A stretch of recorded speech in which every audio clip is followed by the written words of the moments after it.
Hey jazz lovers, it's Blurb and Juan. We're back here backstage with Kirk Whalum.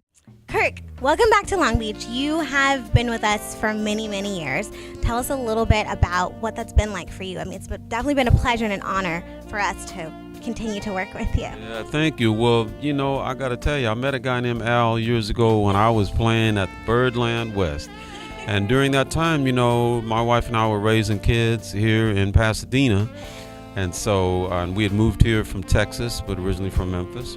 And it was great. It was a historic place to play. And so when I got the call to come play there, it was a big deal.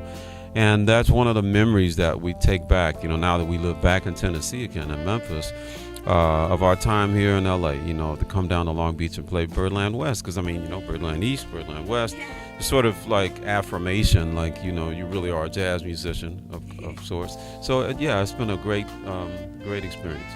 That's awesome. It's been amazing to have you. And speaking of memories and going down memory lane, your career is amazing. Grammy Award winner, you've worked with Babyface, Jonathan Butler, Whitney Houston, everybody. Tell us, what would be your favorite memory? What's one of your favorite memories? Yeah, I'll say I'm going to mention two. One is that moment that I realized that, at a club in Houston where I was playing with my band, no records out, no nothing, that someone had gotten in their car to drive all the way across town to hear my band. Okay, that's a big deal. It's like, wow. I'm fresh out of college. In fact, I was actually still in college at the time. So that was a big deal for me. And so now, writ large, that's what I live now, that people, come out to hear me play in whatever city that happens to be, even in places like South Africa. And we just came back from Kenya. And I guess the other big memory, speaking of South Africa, would be being on stage with Whitney Houston. 75,000 people knew South Africa. Apartheid has ended. It's 1994.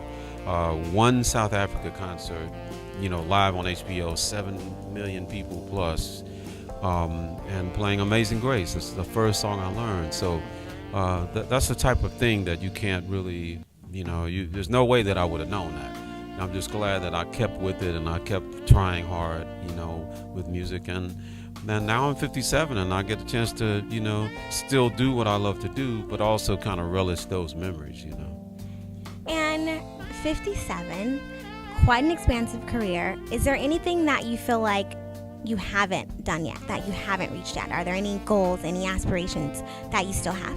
I want to play with Brandy.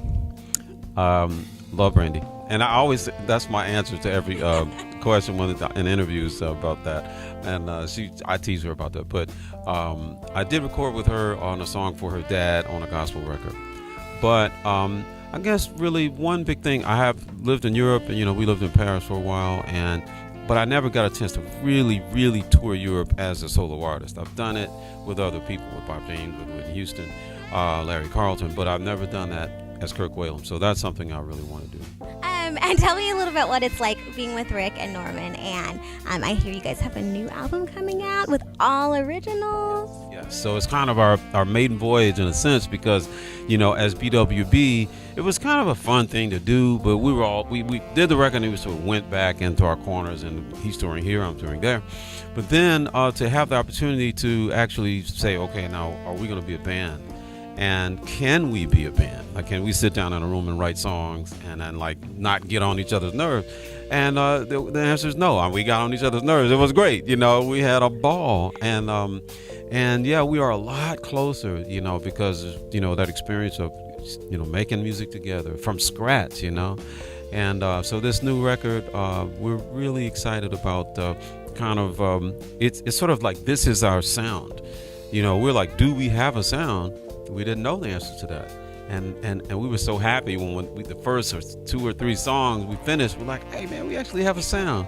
So it's very exciting, Plus, Norman Brown and Rick Braun are two very bad characters.